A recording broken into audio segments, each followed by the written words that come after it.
आप लोग समझिए, भगवान कृपा करें मुझे कुछ, अरे कुछ नहीं, वो अधीन हो जाएंगे। बस बात को पकड़ लीजिए आप। विवेकवान वही है जो डोरी को पकड़ ले, पतंग के पकड़ने के चक्कर में डोरी ना छोड़ दे। कभी पतंग हाथ आने वाली नहीं। नाम डोरी है, पतंग प्रियालाल है। पतंगो यथा त्वामनु भ्राम्य माणा। नाम मत छोड़िए, पकड़ते रहिए, घसीटते रहिए। एक एक नाम आपका ऐसा जैसे हम डोरी घसीटते जा रहे, पतंग नजदीक आती जा रही, ऐसे नाम जापक के समीप रूप प्रकाशित होने लगता है। जो नाम ध्यान पूर्वक जप किया जाता है, इसके लिए और कोई साधन की आवश्यकता नहीं।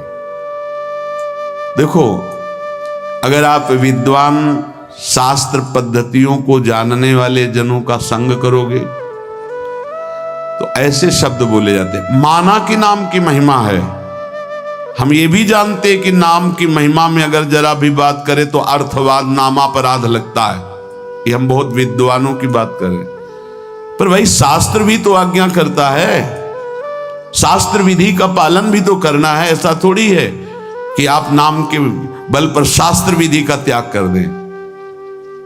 हम जहां से बात कर रहे हैं ना, बोले कहां से बोल रहे हो? बोले वृंदावन से बोल रहे। क्या बोल रहे हो? विधि निषेध नहीं दास, अनन्य उत्कट व्रतधारी। हम उन आचार्य की शरणागति के बल पर बोल रहे जो शास्त्र विधि निषेध के दास नहीं है। करनी अकरनी दो विधि भूले, विधि निषेध सब रहे धरे। नर हरिदास ते भय बावरे, जे आह प्रेम प्रवाह परे। तो सुने न काहू की कही, कहे न अपनी बात। नारायण वा रूप में मगन रहे दिन रात। ना काहू सो बोलिबो, ना कोई व्यवहार। बस अपनी कुंवरी किशोरी को जियत निहारी निहार। कुछ नहीं चाहिए। ऐसे उपासक के सामने मोक्ष पदवियां सिद्धियां हाथ जोड़े खड़ी रहती हैं, पर उसको चाहिए ही नहीं। जब तक चाह है तो पकड़ में नहीं आएंगी, और जब चाह मिट गई तो सब घेर लेते हैं अपने आप। सारा वैभव रिद्धियां सिद्धियां सब। जब तक चाह है तब तक कर्म का भोग भोगना पड़ेगा। अचाह हो गए तो अब भगवत विधान लागू हो जाता है। अचाह महापुरुष के ऊपर प्रारब्ध नहीं, भगवत विधान लागू होता है। जिसको इस बात पर विश्वास नहीं, वो प्रवृत्ति में फंस जाएगा। ध्यान दीजिए, इस बात पर विश्वास नहीं है कि नाम चल रहा है प्रियालाल का, अब मुझे कोई साधन की जरूरत नहीं। पूज्य भाई जी महाराज, मैं अपनी पहली और आखिरी बात कहता हूं कि आप नाम जप का नियम लें, निर्वाह प्रभु करेंगे। और कोई साधन करें, हम रोकते नहीं हैं, पर यदि आप नाम जप करते हो तो किसी और साधन करने की आवश्यकता ही नहीं है। महापुरुषों के वचन, ये कोई अपनी मनगढ़ंत बात नहीं है। भगवान ने अपने को सहज में प्राप्ति करने का उपाय अपने श्रीमुख से बताया। अनन्य चेता सततम यो माम स्मरति नित्य सह, तस्याहम सुलभा पार्थे नित्य युक्त योगिना। जो पुरुष, जो उपासक अनन्य चित्त से मेरा स्मरण करता है, मैं उसके लिए सहज हो जाता हूं, सहज प्राप्त हो जाता हूं। जिनको लगता है भगवत प्राप्ति बहुत कठिन है, अरे ये तो कहीं ब्रह्म ऋषियों को मिलते हैं, नहीं नहीं, ये इतने कृपालु हैं कि बिल्कुल सहज हैं। जो सहज हो जाए तो बहुत जल्दी मिल जाए, कहीं गाय चराने वाले को मिल जाते हैं, कहीं एकदम भोले भाले जिनको ज्ञान ही नहीं है उनको भी मिल जाते हैं। एक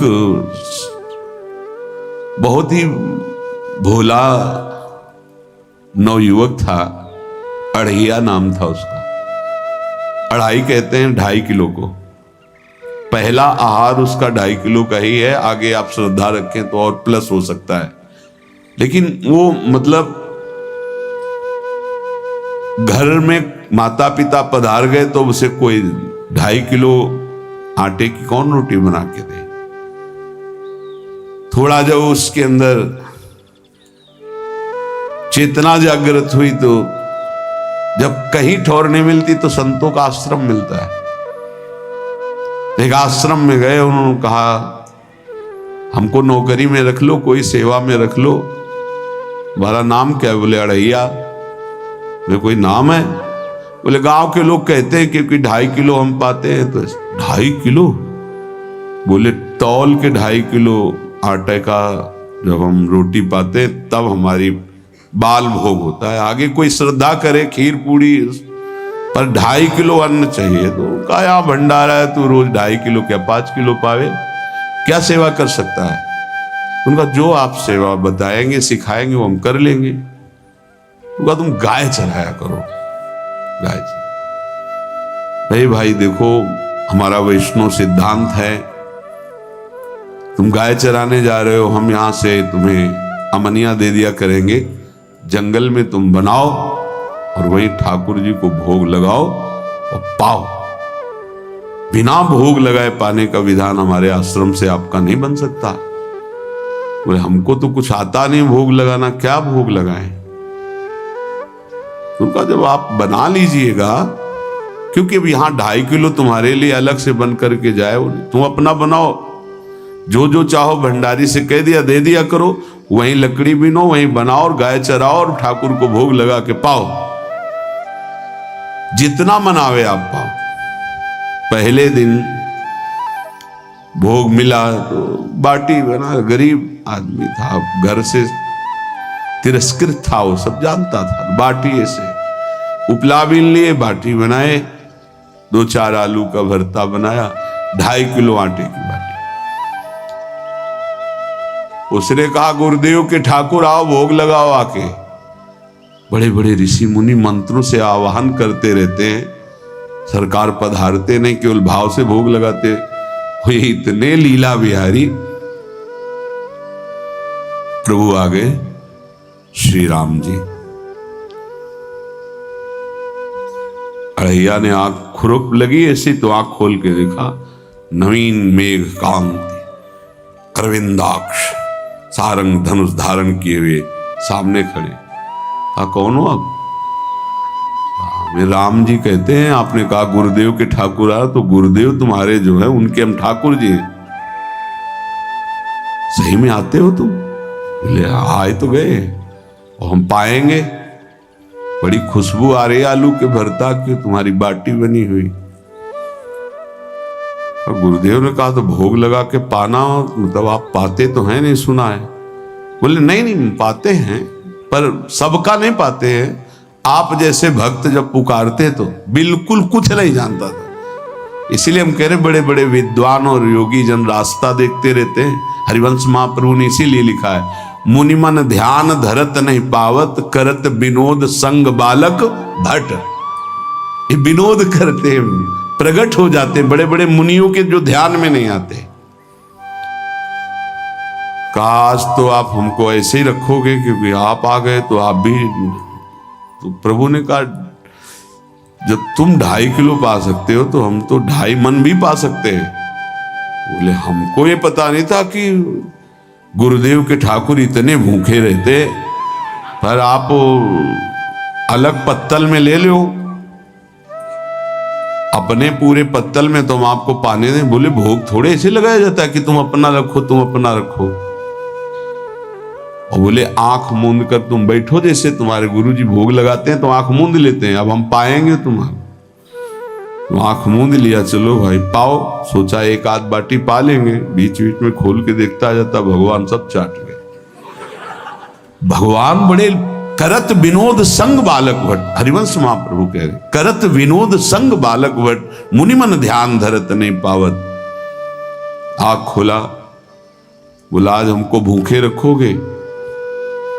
बोले जानते हो तुम्हारे गुरुजी ने क्यों भोग लगाने के लिए कहा? आज एकादशी है, तुम्हारे गुरुजी के यहाँ एकादशी रह जाती, इसीलिए तुमको अमनिया दिया, वहां बनाया नहीं, और तुम्हें रोज अमनिया देंगे। तुम रोज आओगे, हम बुलाएंगे तो? अब आप बुलाओगे रोज तो आएंगे नहीं, हम रोज रोज आएंगे। बोले तो ठीक है, अगली बार से। बोले गुरुजी आपके ठाकुर जी आए थे, हमारी सारी बाटी खा गए, 5 किलो आज से हम ले जाएंगे, 2.5 किलो आपके ठाकुर जी के लिए, 2.5 किलो अपने लिए। बहुत हंसी आई कि वहां कुंतलों का सब भंडारी का देखो, पूछने की जरूरत नहीं, जितना कह दे दो।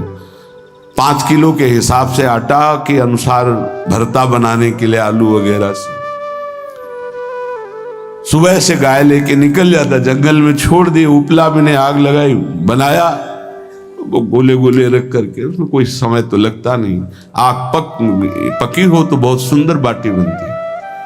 बाटी बनाया, भुरता बना के, पत्तल बड़े बड़े जंगल के से, कहा गुरुदेव के ठाकुर पधारो। आँख खोल के देखा साथ में सिया जी। उसने कहा ये कौन है? बोले हमारी अर्धांगिनी है। तो कल क्यों नहीं बताया था आपने कि अर्धांगिनी भी है? ये भी पाती है? बोले हमारे जैसा है। जानकी जी बैठ गई, राम जी बैठ गए, बड़ा सकुच में, पर जानकी जी इतनी करुणा वात्सल्य बरस रही थी कि वो कुछ बोल नहीं पाया, बस देखा, ऐसे कहा पाओ गुरुदेव के ठाकुर। प्रभु आराम से, सिया जो खूब स्वाद बखान बखान करके पाए, वहां खोल करके देखता आज भी हम 2.5 किलो अपने ले लाए थे, लेकिन ये दोनों पा गए।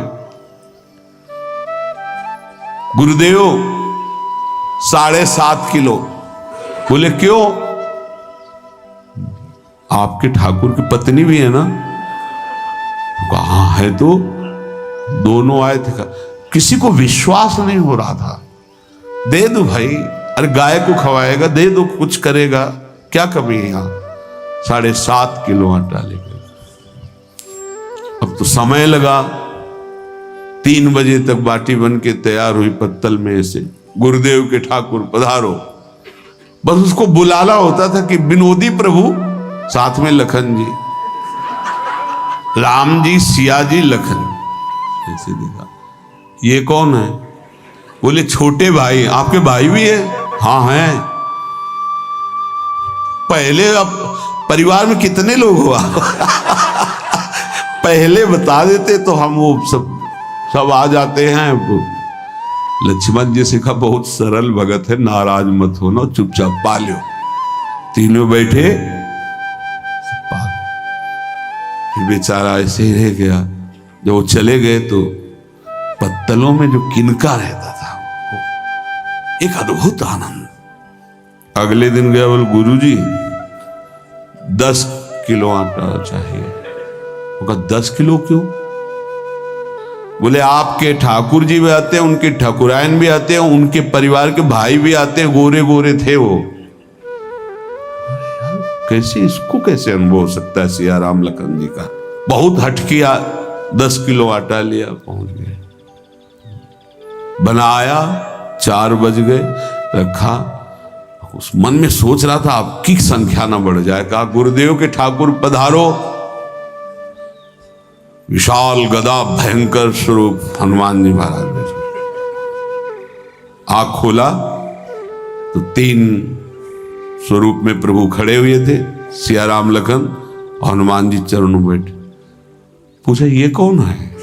तो कहा ये हमारे प्रिय सेवक हैं हनुमान जी। एक बार आप अपने पूरे परिवार का, अपने सेवकों का वो आप पर्चा बना के मैं दे दो, गुरु जी को दे देंगे जाके। हर बार एक बढ़ जाता है तो भगवान मुस्कुराए, हनुमान जी इसका कुछ बोलना मत, बहुत निराला भगत है। बोले पाओ प्रभु। तो पहले सिया राम जी पाए, फिर जो प्रसाद लक्ष्मण जी पाए, फिर हनुमान जी पाए। हनुमान जी सब पूरा बहुत निर्मल भाव से बनाया हुआ और निर्मल भोला भक्त आ गए।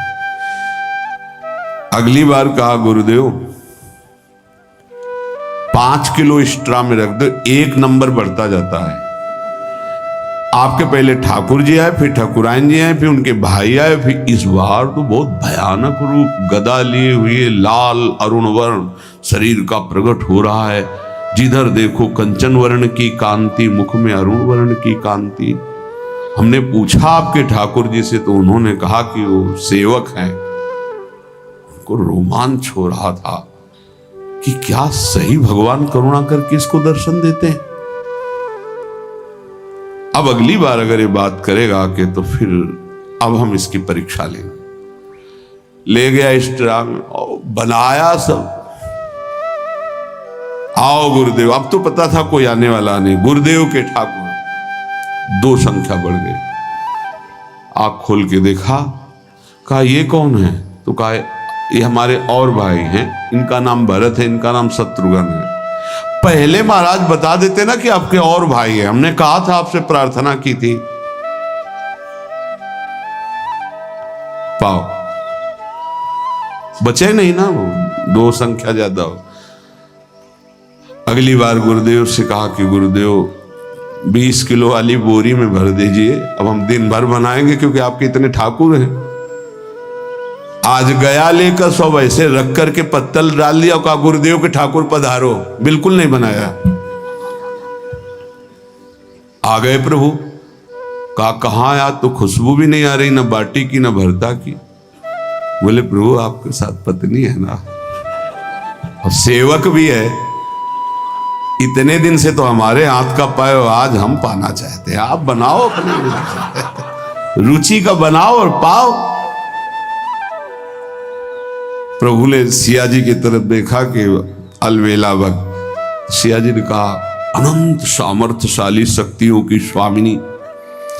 बोले प्रभु देखो हमने ना उपला भी ना लकड़ी, आपके सेवक है ना, इनसे बोलो। तो हनुमान जी से कहा कि आप उपला और लकड़ी इकट्ठा करो, भाई आदेश है भगत का।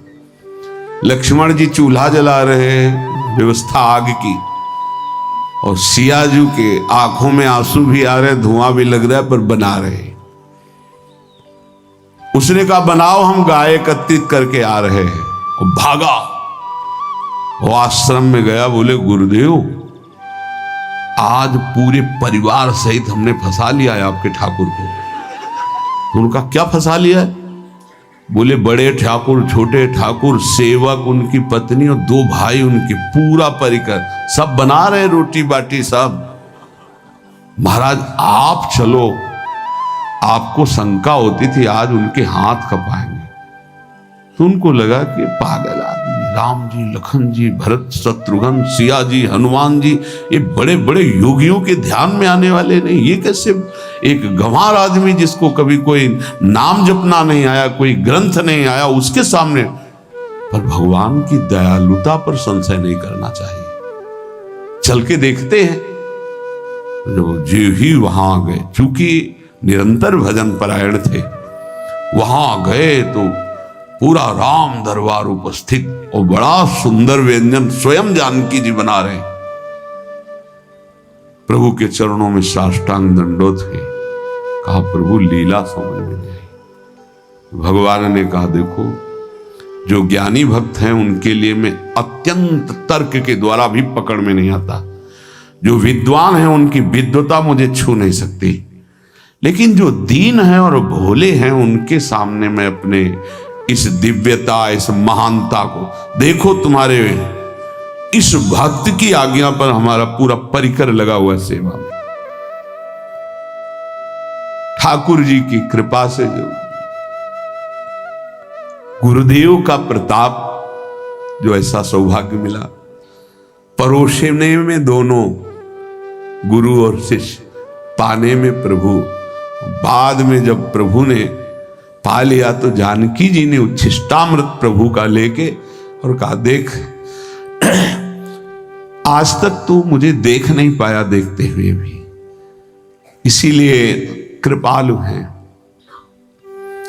एकांत में श्री तुलसीदास जी रोकर प्रार्थना करते हैं, जनक सुता जग जननी जानकी, अतिशय प्रिय करुणा निधान की, ताके जुगपद कमल मनाऊं, जासु कृपा निर्मल मति पाऊं। करुणा निधान प्रभु श्री राम की अतिशय प्राण संजीवनी मूरी, प्राण प्रिय सियाजू की, सीताजू के चरणों की वंदना करता हूं, जिससे प्रभु को पसंद है निर्मल मति निर्मल मन। उनकी कृपा से मेरा मन निर्मल हो जाए, मति निर्मल हो जाए, तासु कृपा निर्मल मति पाओ। जीव ही जानकी जी ने अपने कर कमल से उस बालक को पवाया, अढ़ैया को, त्रिगुण माया का मल नष्ट हुआ। ओ जी सच्चिदानंद प्रभु का साक्षात्कार निहाल हो गया। कब कौन से गुण पर कैसे जीज जाए विश्वास कीजिए, बस आवश्यकता सहज होने की। हमारी स्वामिनी जो सहज है, सहज होने की आवश्यकता है। जिसको ये कि कहां मुझे ऐसा दुर्लभ सौभाग्य। देखो कोई नाम जप उसके अंदर नहीं, कोई पाठ नहीं, कुछ नहीं। गुरुदेव ने कहा कि भोग लगा के पाना है, भगवत साक्षात्कार हो गया। विश्वास रखना चाहिए कि प्रभु हमें प्रतिपल देख रहे हैं, हमारे साथ हैं। सच्चिदानंद स्वरूप अपने आराध्य देव का निरंतर भजन और ध्यान पूर्वक भजन, ये दो बातें कह रहे हैं, भजन और ध्यान पूर्वक भजन। पहले भजन करने की क्रिया होती है, फिर भजन में थोड़ी रुचि होती है, फिर ध्यान पूर्वक भजन होता है। ध्यान पूर्वक भजन, चल रहे हैं, बैठे हैं, चेष्टा रहित हैं या चेष्टा युक्त हैं, हर समय वही नाम अक्षर मात्रा सहित एक एक शब्द गूंज रहा है, उसी में प्रियालाल का रूप झलक रहा है। अब हृदय में ध्यान है, मुख में नाम है, मंत्र है, इससे बढ़कर जीवन क्या। विश्वास भक्त को ही होता है, अन्य को हो ही नहीं सकता। कोई भी अगर अपनापन होता है तो प्रियालाल झलकते। जिस समय वो कटा उसी समय वो सामने, मैं हूं ना, तो किसकी तरफ देख रहा है, बस। ये जैसे कहा जाता है कि प्रभु वृंदावन से बाहर एक कदम नहीं रखते, तो हमारे भक्त जहां होते हैं वृंदावन के, वहां प्रियालाल जाते, ध्यान रखना। वहीं वृंदावन भूमि प्रकाशित होती है, चाहे वो लाखों कोस दूर हो, वृंदावन वहीं प्रकाशित होगा, उन्हीं के सामने प्रियालाल होंगे। ये भक्ति विश्वास का मार्ग है। तुम्हारा एक ही कर्तव्य है, सब जगह से अपनापन हटा के अपने इष्ट में रखना और उनका चिंतन करना, बस हमारी यही साधना है। फिर तो प्रभु की ओर से जो कृपा की धारा आएगी कि आप उस पर बह जाएंगे। जितना जितना कृपा में डूबते जाएंगे उतना उतना प्रेमानंद बढ़ता चला जाएगा। ये सौभाग्य कभी निर्गुण उपासक को प्राप्त नहीं होता। पूज्यपाद बुढ़िया बाबा जी महाराज, प्रभु का साक्षात उसको दर्शन होता है, प्रभु से संभाषण करते हैं, प्रभु उसके साथ खेलने लगते हैं। ये निराकार की उपासना वाले उपासक को कभी सौभाग्य नहीं मिलता। भगवान की इस उपासना वाले को निराकार तत्व का बोध हो जाता है। ध्यान रखना, हमारा स्वरूप चराचर जगत का स्वरूप, भगवान का स्वरूप, सबका बोध हो जाता है प्रेम मार्ग के पथिक को। और सगुण साकार स्वरूप में जो प्रभु विराज, उनके साथ खेलना होता है। जो सगुण उपासक साकार उपासक हैं, उनको तो निर्गुणोपासना का जो फल है सर्वत्र तत्व अनुभव, ये स्वाभाविक हो जाता है। लेकिन जो निर्गुण निराकार उपासक, उसको साकार रूप में दर्शन, संभाषण और लीला में ये नहीं होता है। बड़ा भाग्यशाली है, अनेक जन्मों का उसका भजन सिद्ध हुआ, जिसको प्रभु के साकार रूप की भक्ति करने का अवसर मिला।